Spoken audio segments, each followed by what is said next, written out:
Welcome to Critical Role Demystified. I'm Mike Christensen, and this is the series where I break down the lessons we can learn as GMs and as players from episodes of Critical Role. Today we're tackling episode 69, Passed Through Fire. Thank you for your patience as I've been offline for the past couple of weeks. I had way too much going on to try to get a video out on the first Monday of the month. Then the election happened and I was in a really bad headspace. Still kind of am. I'm sure we'll talk more about that soon. And that was actually made worse when there were some fires in our area, so they turned off the power to our house to reduce the risk of more fires. So I couldn't even play video games or watch TV. All we could do was scroll social media, which was not super healthy. So for 36 hours after the election, we were literally powerless and packing our bags and waiting to see if we would need to flee our homes. I could not think of a more appropriate metaphor for the aftermath of that election. But now we're back, and I might just have a bunch of videos coming out for the rest of the month, or I might just make a few videos. As I'm recording this, my baby has a cold, partially because of the air quality, partially because there's another tooth coming in. My wife and my mother-in-law also have a cold. So we're gonna see if I get a lot of videos out this month or not, but honestly, it means a lot to me that you've been patiently waiting for the next video. I really appreciate it.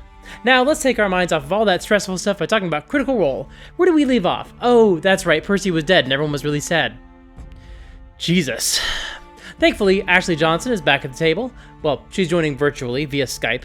Taliesin, however, is not at the table. He was there for the announcements, but after the theme song, he's no longer seated with the party. He's off to the side watching. This is an interesting technique because obviously it's theatrical and dramatic, and that's especially effective when you're running an actual play show. But also, this is something you could do at your own table. But let's talk about why you might want to and why you might not. The appeal of this move is to make your players feel the distance from the deceased character. Obviously, if Todd isn't sitting at the table with us, then the fact that Todd's character is dead really sticks with us. And we want Todd to sit with us again and hang out at the table, so having him absent from the table might help motivate the players to resurrect Todd's character, Archimedes Doomfist, as soon as possible. And of course, by not having Todd at the table, he can't easily weigh in and influence the other players. They have to figure out what they want to do without his contributions. Of course, the reason this works for Critical Role but might not work for your table is because this is their job. When Taliesin isn't at the table, he's still at work. So he's probably just sitting off to the side, just off camera, side by side with a bunch of crew members, all of them watching the show.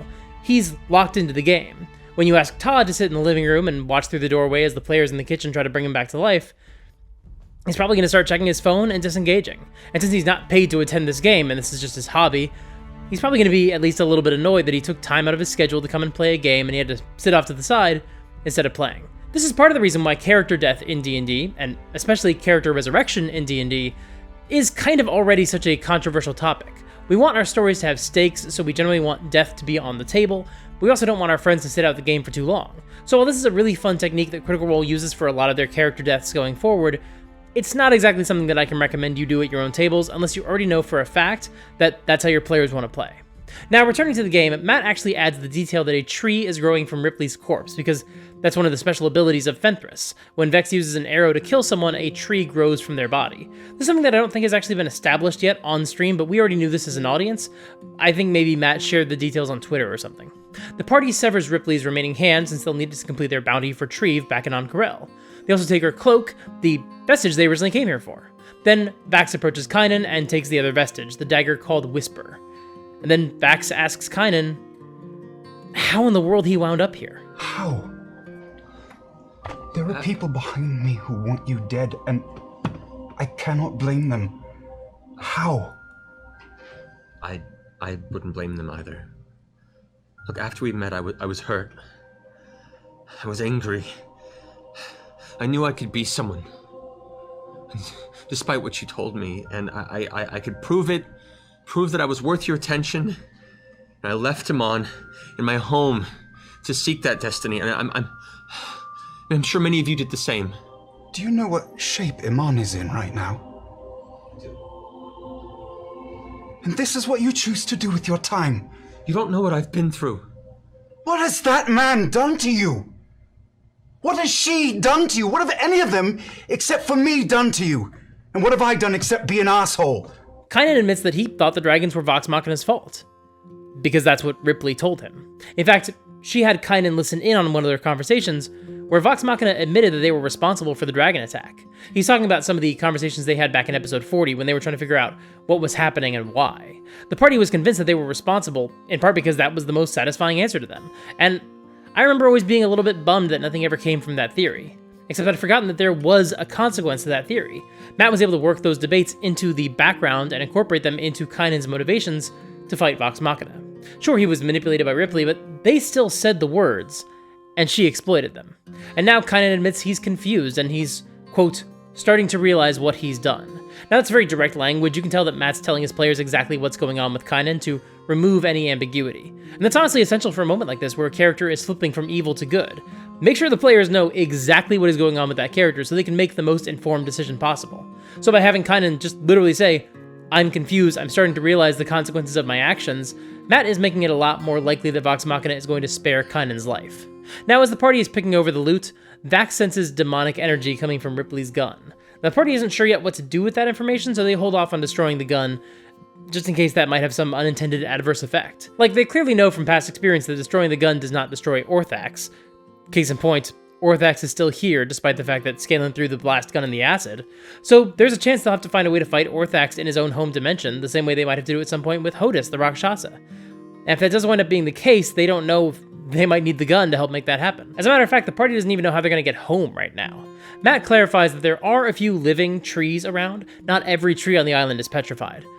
But Keyleth doesn't have enough spell slots to cast transport via plants and get them home. They could use the Gatestone to send one person back to Whitestone, so somebody could get to Pike, but they wouldn't be able to bring Percy with them because the Gatestone only works for one person. Even if one of the two are dead, it wouldn't work.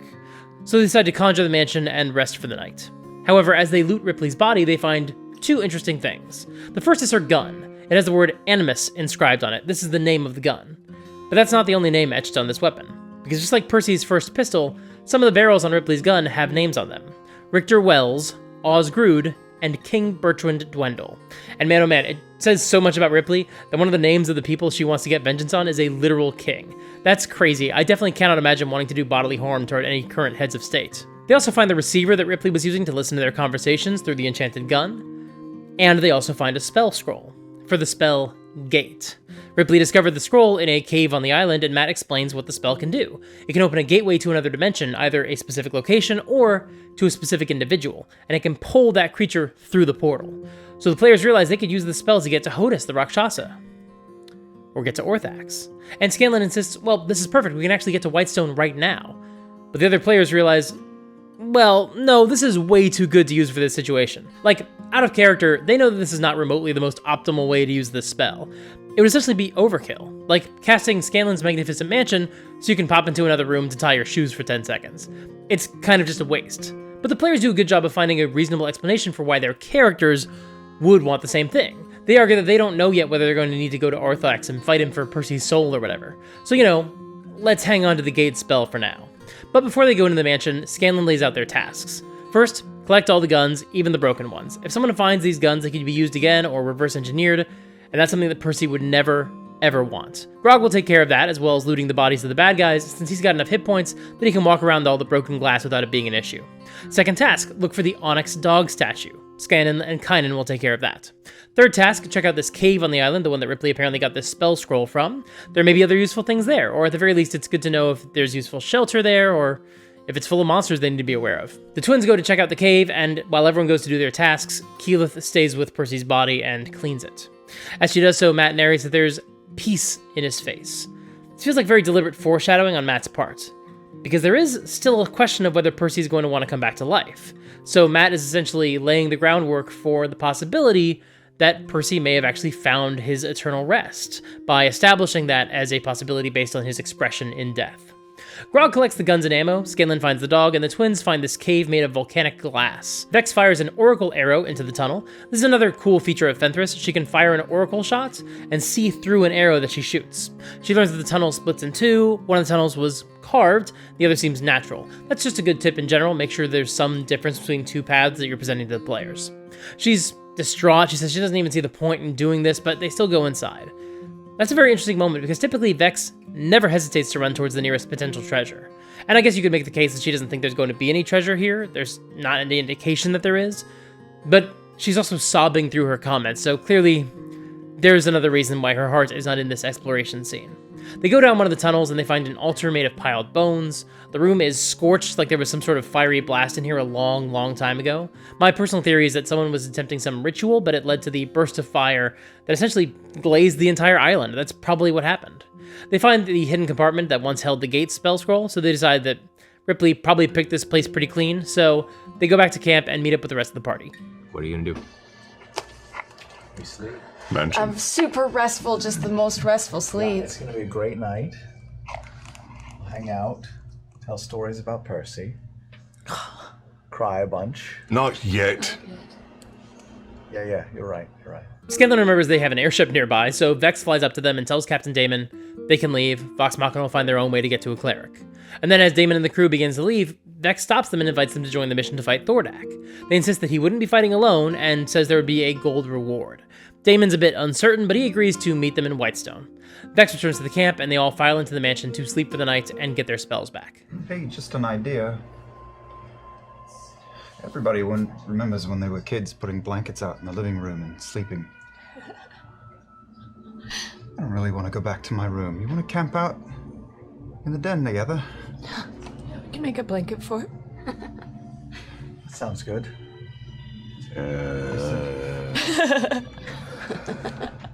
Didn't you ever have blanket forts, Grog? I didn't have blankets. We'll show you how it's done.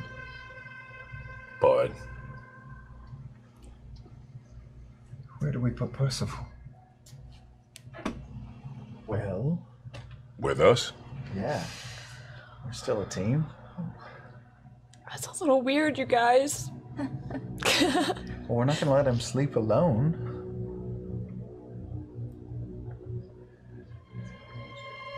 We'll put him on a table, Just put him on the table. and we'll all sleep around him on the floor. This It'll be is super weird. The line, "We're not gonna let him sleep alone," has always resonated so strongly with me. It really speaks to the way they're handling Percy's death, by trying to remember that it might simply be temporary. We especially saw that earlier with Grog when he reminded them that it wasn't time for a wake yet. And here, Grog does the same thing. I'll reach into the bag of holding, and I take out one of the 10 expensive-ass bottles of wine. I take out 2 of them. I decork 2. I hand one to Vex and one to Keyleth. I say, it'll be a hard night, but you both have to sleep. Drink this, and we will attempt to remedy this when we wake. The best thing you can do for your friend now is to sleep. So do that. Save your tears for later. Maybe Grog is just being the most pragmatic. Maybe as the one person at the table who has no magic at all, he has the best perspective to trust that the magic users will be able to take care of this problem. Maybe he just has faith in his buddy Pike. But for whatever reason, Grog is the glue holding the group together right now, and keeping them from breaking apart. And I find it especially interesting that Grog expresses himself through sharing drinks with the group, because we saw him do the same thing when the party buried Tiberius. Grog started to pour ale, but then he remembered that Tiberius preferred water, so he poured him some of that instead.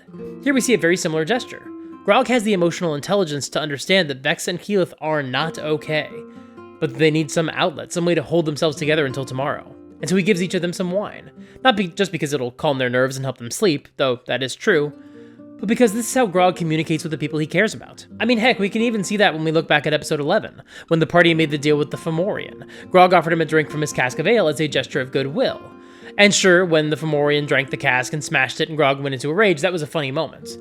But I think we can also see that as a reflection of how Grog would view that as a betrayal, because to him, the act of sharing a drink with someone seems to have a lot of significance. Those are just a few reasons why I think this is such a fantastic moment from Travis/Grog. Vax also reassures Kynan that they're gonna figure out, everything he's going through. But the next morning, Kynan is just staring into space. He's deep in his own issues. They're able to get him on his feet and get him moving along with them, but he's not in a good place right now. But he's not the most important thing that the party has going on, so they travel through a tree and arrive in Whitestone, and immediately call out to Pike via their earrings. And Matt narrates that Pike had a sleepless night. She knew something was wrong. They also send some guards to go tell Cassandra to meet them at the temple, and then they meet Pike at the very crude, still under construction temple to Sarenrae. The party debates which spell they want to use. Should they cast a 5th level Raise Dead, or a 7th level Resurrection? Matt says there's no difference, but the players ask, would we get some extra bonus for using a higher level spell? And Matt says, sure, if you want to use the higher level spell and spend the extra resources, I'll give you a slight bonus to the modifier for the final roll. So they spend the extra diamonds to cast the most expensive spell. They argue, look, he's a de Rolo, he's worth the money. But again, I also think this just comes from the players always wanting a sure thing, which is pretty natural player behavior. Pike begins the ritual, but she can't access his soul. She senses it, but she's blocked from being able to reach it. And so they ask Matt, well, what would we need to roll to figure out why that's happening? And he kind of just shrugs and says, well, you may have to just think about it. He's telling them that the answer isn't on their character sheets, or at least not on their list of skills. If they want to solve this problem, they have to think about what they know already about the scenario. I really like that move. I think it's very cool. Just say, I don't know, man. I'm not going to tell you to roll anything. You got to figure out what's going on. They pull out Ripley's gun and show it to Pike, and here's where Matt does give them the information they're looking for. Pike senses Percy's soul through the gun. And she senses that Orthax is feeding on Percy's soul, currently devouring it. And at this point, Matt tells Pike that Orthax cannot be destroyed as long as he's anchored to the material plane by an object, aka the gun. Now Travis remembers Pike helping out with a very similar situation, when there was a tether tying him to Craven Edge. So they once again use Greater Restoration, and they're able to sever the gun's connection to Orthax, freeing Percy's soul. Matt also narrates that all the names vanish off the barrels, which is an excellent detail to help demonstrate that the weapon has now been freed from Orthax's curse. That's the kind of thing that I always forget to include and have to remind myself of or add next time the players ask about it like 2 or 3 sessions later. So I'm just very impressed that Matt remembered that in the moment. And so now they begin the resurrection ritual. Vex checks Percy's pockets for some residuum to help with the ritual, and Keyleth also asks her to look for the raven skull she gave him. And I mention this because, as they check Percy's body, Vex finds an unsealed envelope with a letter inside. We'll come back to that in a bit. But for now, she places the residuum on his chest in an effort to amplify the magic. And this is actually the same gesture that Percy attempted to contribute to Vex's resurrection. I don't know if that was deliberate, but it's such a really cool parallel. I like it a lot. And then Vex gives a speech to Percy's corpse, or to his spirit. That day in Singhorn was one of the best moments of my life. And not because of what you think. It wasn't because of my father or the title. It was because of Whitestone. It was because of you. You allowed me to be a part of the thing that you hold dearest. And I was so proud. But I don't want to be here if you're not. Whitestone still needs you, darling. I still need you here. And I lean down and I kiss him. And I say, I should have told you. It's yours. The audience immediately clocked that when she said, "It's yours," that's a follow-up to the words she used to rebuff Sondor, when she said, "My heart is someone else's." Now, she was planning to use the residuum to help aid with the ritual, but come on, someone just gave a passionate speech. That's where Matt wants to put his focus instead. So he has her make a persuasion check, and she rolls a natural 20. Scanlan inspires Pike because he doesn't really know how else to help, but he figures that would at least do something. And this kind of puts Pike on the spot to contribute to the ritual in some way, even though she doesn't have any ideas. It's a nice gesture from Sam to make sure that Ashley can contribute and feel invited to participate, but she just doesn't have any ideas right now. But Vex suggests that maybe Pike could sing. After all, Pike and Percy sang in Celestial when they resurrected the little boy in Western, so maybe that would mean something to Percy. So Pike does so, and she also tries to use Divine Intervention to help get Sarenrae to help. She fails that Divine Intervention roll, but she can still make a religion check for the song, and she gets 28 thanks to Scanlan's inspiration. So she sings in Celestial. And Keyleth makes the final contribution. She gives another speech talking about how they're opposites but they're best friends and how Percy's journey isn't over. She conjures a bunch of crows around her, and Vax pops out his wings to help add to the effect. Now, clearly this is another attempt to persuade the soul, but Matt doesn't allow her to roll persuasion since somebody else already tried that. So he just has her make a charisma check. However, since Vax is helping, she gets to roll with advantage. Still, with a charisma of 10 and no bonus in persuasion anyway, it's a straight roll. But she does get a 19, which is pretty good. Matt narrates these elements all coming together. Pike's golden wings pop out to mirror Vax's, Percy's body lifts into the air, golden light pours through him and cracks the altar beneath him. And then Matt makes the final roll. Since all 3 rolls were obviously successful on the player's part, Matt just has to avoid rolling a 1. But of course, there was another variable. So Matt rolls, And then it describes the spell fading and Percy floating back down. And he's still. And he's quiet. And then he begins to breathe, and Taliesin rejoins them at the table. And at this point, the players are exhausted, so they go to break. But before they do, Matt reveals that he was waiting to describe the results of the ritual based on a text from Taliesin to determine whether Percy wanted to come back to life or not. Because depending on what they'd said, he might have declined. For example, he says that if their offerings had been more focused on religion and the gods, he probably would have stayed dead, since that is the wrong way to appeal to Percy, especially at this point in his journey.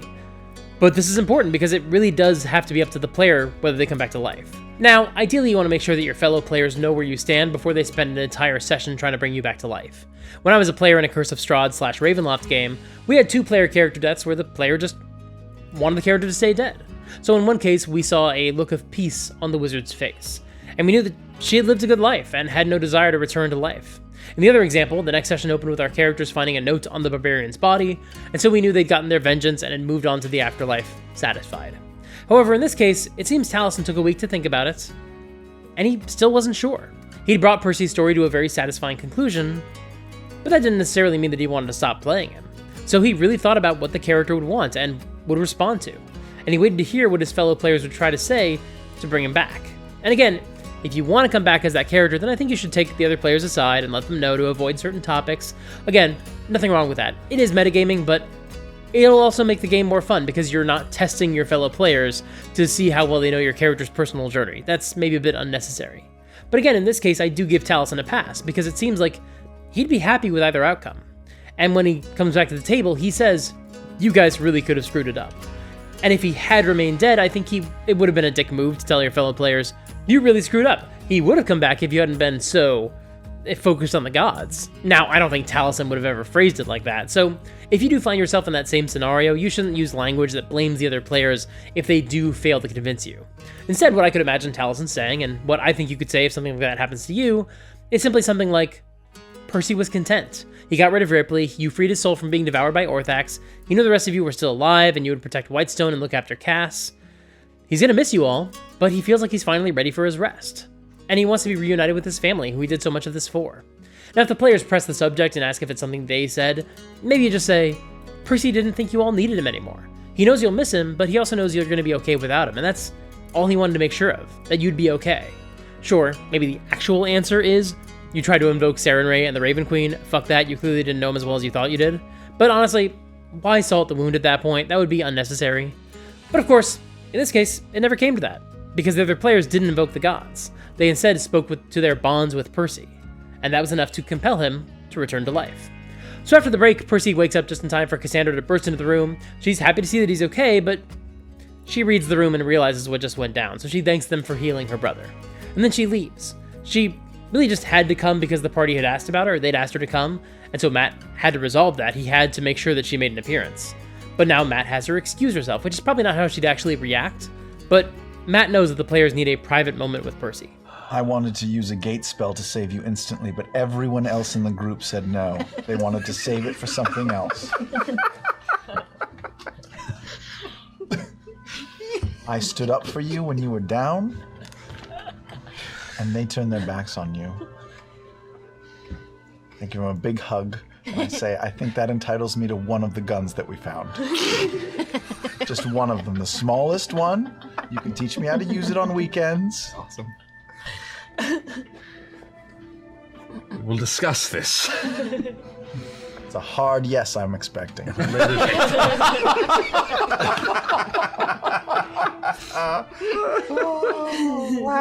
Laughter's back. Percy says the only thing he saw the party do was when Keyleth cast Greater Restoration and severed the connection with Orthax. He didn't hear any of the ritual. And they ask what it was like to be in Orthax's clutches, but he doesn't go into it in much detail. He just says, "It was bad. Thank you for saving me." They all go to the castle, and Gilmore identifies their new vestiges. The cloak, Cabal's Ruin, gives advantage on spell saves, plus it can swallow a spell to reduce the damage. It can also convert that damage into charges, and it can hold 6 charges, and you can spend them on an attack to add 1d6 lightning damage for each charge. That's pretty cool. Whisper is a +3 weapon with an extra 1d6 damage, and it has the ability to teleport you to wherever it gets thrown, and it makes someone afraid of you when you score a crit on them. And then that's obviously meant for Vax, but they do discuss maybe giving it to Grog instead as a way to get him across the battlefield faster, since He does tend to chase bad guys around a lot these days. Vax offers one of his cloaks instead, but when Grog realizes he'd have to unattune to something if he took either Whisper or a cloak, he decides to keep his current loadout. He doesn't want to lose anything he's got. Scanlan also asks Gilmore about the Marquesian book he found in the casino, and it's an instructional guide for carnal delights. Kind of like the Kama Sutra. Scanlan also gives Jarrett one big bag of spice, but keeps the other for himself. And Vax puts Kynan into Jarrett's custody to help train him. That's Vax's solution, to give Kynan something to do, and some way to help the community.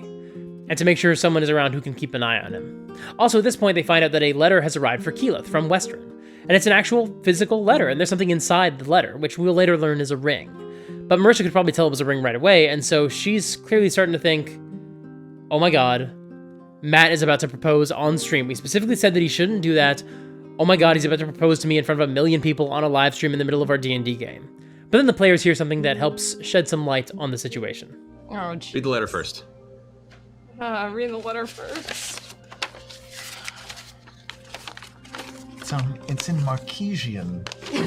It's long. There's beauty pictures in it. Kalith, I write to let you and your companions know that the repair of Western is proceeding well. I will not bore you with the details. Suffice to say that our children are well fed and safe, our elderly and infirm are cared for and comfortable. Without the help of you and yours, this would not be the case. I won't play the entire letter. Like anything that Patrick Rothfuss writes, it's excellent, but a little bit long. But I'll cover some of the highlights before playing the part I really want to share. First, Kerrek talks about the town and how he's adjusting to his role in helping build and guide a community. And he talks about how both he and Keyleth would be a lot more comfortable in each other's roles. Kerrek would be a lot more comfortable fighting bad guys, and Keyleth would be more comfortable listening to people and offering gentle counsel. And then we get to what I consider to be the heart of the letter. Did you know that there are some seeds that cannot sprout unless they are first burned? A friend once told me that. She was a bookish sort. I think of gardening constantly these days. I wear your gift, and I think of you. And I think it is interesting that there are some living things that need to pass through fire before they flourish. I ramble. You have the heart of a gardener, and because of this, you think of consequence, and your current path pains you. I am not wise, and I do not give advice, but I have come to know a few things. Sometimes breaking is making. Even iron can start again, and there are many things that move through fire and find themselves much better for it afterward. I have enclosed a gift. Once it was a sword, but it has changed. It is a small thing and silly. Please forgive an old man for his foolishness. Still, I hope it brings you some small comfort. Kindly, Care. Holy shit. Is he proposing to you? It's got branches on it. It's quite beautiful. Does it say something? I have passed through fire. Wow. Motherfucker, that's cool. Now, I don't know this for certain, but it seems like Patrick Rothfuss thought a lot about Kerrek's conversation with Keyleth in his previous appearance. And in that moment, he really couldn't give Keyleth a lot of advice. He could just confirm her feelings were valid and make sure that she felt seen. And to be perfectly clear, that's not nothing. In fact, sometimes it's all someone needs. But this is obviously a major dramatic question Keyleth had been wrestling with for a long time, and so I suspect Patrick thought about it some more and came up with something that he could say that might be able to offer her a little more insight and help coach her through it. And so he reached out to Matt, wrote a letter, recorded the voiceover, and sent it along, so it was waiting for the party once they returned to Whitestone. However, there's something I've been thinking about for 8 years. Imagine if she'd received this letter after they'd failed to resurrect Percy. Imagine getting this letter and hearing about how sometimes you're burdened by the thought of consequences, but as she's hearing that, her best friend had died and stayed dead. That would have been a lot. In fact, I wonder if Matt would have still had Jarrett hand off the letter. It probably wouldn't have been his first move like it was here, but I do wonder if Matt still would have hoped it might have helped Keyleth, maybe giving her some valuable perspective to start the healing process. Or if it might have made things worse. Now, the funny thing is, I've been a part of another game where a guest player sent a letter to one of our characters, who was also a druid, incidentally, and wrote about the community he'd helped build ever since he last saw them. And I do think that if you were a guest player in a D&D game, it can be really cool to talk to a GM and coordinate a letter that you can send in character to that group. It can be a really incredible gesture that helps make the world feel more real, and like the player's actions had some consequences. However, here's just a general tip. If we're talking to the GM about sending a letter to one player in particular, and that player is the romantic partner of the GM or any of the other players in the group, don't include a ring in the letter. What are you doing, Patrick? Like, obviously she's gonna think she's getting a ring from her partner if her partner's in the group, especially if he's the GM. Thankfully, Mersha and Matt had already agreed not to get engaged on stream, otherwise this would have led to a really uncomfortable car ride home. But if you don't already know that that's the case for the players in question, then don't send a ring. You're gonna blow up somebody's spot. Anyway, as Keyleth looks over the physical letter she received, she notices some crossed out words, and she starts to wonder if it might be a code, worrying that maybe there's something actually wrong that Kara's trying to convey to them without saying it. Vex looks it over, and Matt asks her to make an insight check. Again, natural 20. So Matt assures her that Kerrek probably just wrote some things, thought better of them, and crossed them out. There's no code. There's nothing to worry about here. See, just like we talked about in my video about Critical Role's first Vampire the Masquerade game, sometimes you should just tell the players they're heading down the wrong path so they don't waste a lot of time on it, which is exactly what Matt does here. No, there's no code. Don't worry about it. Just enjoy this nice gesture. Now, Percy starts to ask about strategy. What are the next steps? Where are we going next? But everyone else just says, yo, guy, just go to sleep. Percy goes to his room and collapses into bed, and he's out. Everyone else goes to the tavern, including Jarrett and Kynan. Pike checks Kynan over and detects no evil funk. He's just recovering from brainwashing. No big deal. And he's in a really bad spot. Matt essentially implies that someone should watch him to make sure he doesn't do anything drastic. Vax sits with Kynan and shows him the daggers that he bought for him back in Amon. He doesn't give him the daggers tonight since they want to make sure he doesn't hurt himself, but his point is that he did look for Kynan. He wanted to catch up with him, but he'd missed him before he left town. He also shares how he recently spent too much time wallowing in his own problems. So his advice is for Kynan to make himself useful instead, to give him something else to focus on besides his own pain. Meanwhile, the party gets some drinks. Grog and Jarrett drink some of the sand kegs hide, the nasty drink that makes their tongues go numb. Jarrett has never even heard of the drink despite the fact that it's from his homeland, and this helps confirm something we talked about in that episode where they bought it. We were never meant to assume that this was a typical recreational drink for your average Marquesian citizens. And of course, Grog and Jarrett just have complete mush mouths now. Pike also drinks some sand kegs hide, and she rolls really well on her Constitution saving throw, so it seems to have no effect. She can talk normally. But then she drinks a second shot and immediately blacks out. Scanlan talks to Jarrett and says the party might be able to get Jarrett cleared of his charges in Marquette since they know Jamanta Ord a little bit. But Scanlan wants a favor in return. He wants Jarrett to find him some real drugs. It's been a tough time for him lately. Percy died, Tiberius died. Scanlan wants drugs. Look, if you want to get some food, go down to like the Thirst Fields or maybe over in Kaimel. What were those words? The thirst feels? The Thirst Fields, south of the Alabaster Sierras. There's way too many S's in what you just said. Looking for drugs, yes? Yes. Get some food. Some food? Food! I don't know what you're saying. Spell it. You spell it. Spell it. F-U-U-D-E. Food. Sued. Food. Yes, food! What is that? Is that a place? Is that a person? No, it's a drug! So Jarrett very reluctantly agrees to ask around and try to get a courier or something to go try to find some drugs. Now, as all this has been going on, Vex has been reading the letter she found on Percy's body. So after Jarrett leaves, Vax reads it aloud to the party. Again, this is a lovely letter. Timecodes are on screen, but I'm just going to summarize the highlights. It becomes very clear that he wrote this right after his meeting with the Raven Queen. He expresses his regret for his poor choices, but after that meeting, he's realized there's no great cosmic redemption, so all he can do is move forward and try to be the best version of himself, without trying to fix his soul and undo his mistakes. And this has, ironically, helped liberate him from the burdens of some of his demons, literal and figurative. And since they're presumably reading this letter after his death, he has a message for each of them with some advice to carry them through their upcoming missions. He thanks Scanlan for melting his gun. He tells Grog that his compassion is as important as his strength, and also says he would have smoked him if they'd fought in Percy's workshop. He says that Vax is like him and admits that that's a bit of an insult, but he also says Vex is like him and says that's a bit of a compliment, which is extremely Percy. He asks Keyleth to forgive the world for not meeting her standards and asks Pike to cut loose a bit. He also gives them some instructions. If they can, bring his body home, but just because it would mean a lot to Cass. But most importantly, burn his work, kill Ripley, and snuff out the other guns wherever they find them. Signed, Percival of Vox Machina. And given that Percy is known for listing off his full title whenever possible, the fact that what might be the final time his friends hear his name, he simply says Percival of Vox Machina, that's such a wonderful gesture to show what really matters to him. Keyleth seems a bit concerned about the fact that Percy was ready to die, but everyone else says they all basically feel the same way. They all know that they could die at any time. I don't think this is why she reacts that way, she's clearly just worried about her friend. But it is very funny that the druid is the only character who hasn't seemed to give any thought to her own death, since she's rarely ever at risk of dying.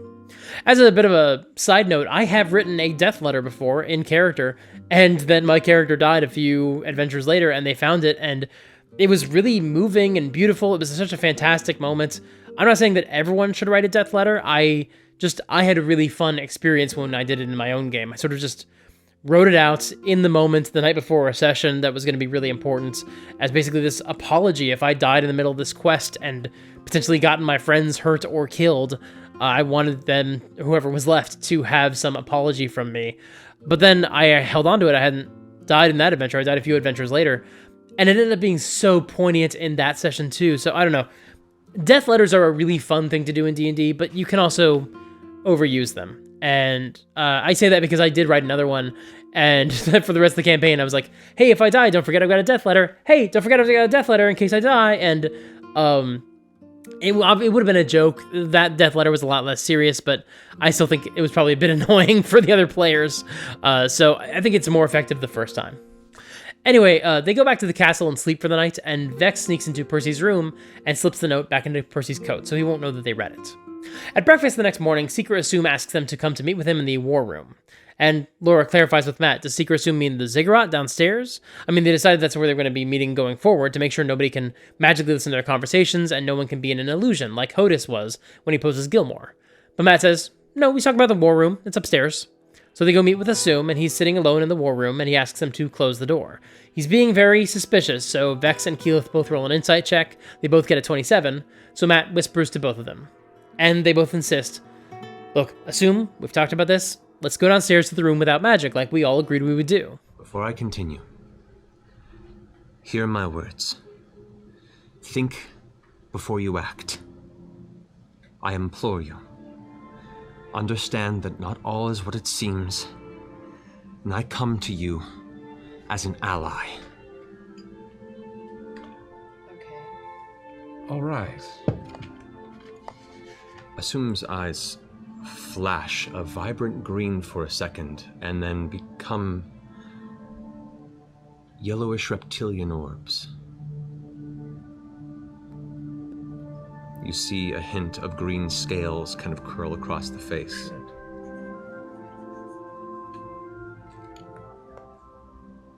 Now please, let us talk. Violence will not end in your favor. You have no plan, no trap. I am smarter, more prepared, and more powerful than all of you. I know of Whitestone, I know your tricks, and I know your weaknesses. If I wished you destroyed right now, I could have done it 1,000-fold already. So consider the fact that we're even having this conversation is me putting forth a lot of effort and intent to have this discussion.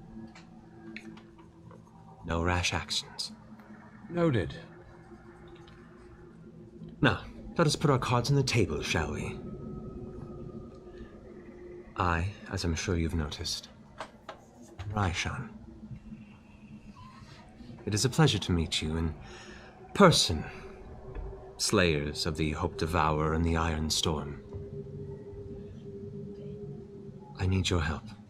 I wish to kill the Cinder King. And that's where we'll end tonight's You keep getting me! Oh my God! Belly! You came into our home with that shit! Our home! Yeah! Right after the game, Matt says there were some holes in Assume's story when he first arrived.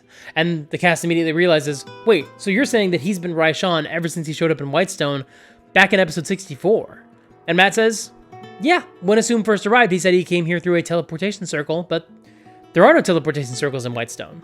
So, once again, just like I've been saying, I am so glad Matt told them right here, right now, yeah, Assume has been Raishan for exactly this amount of time. It gives the players the opportunity to focus on what's actually important.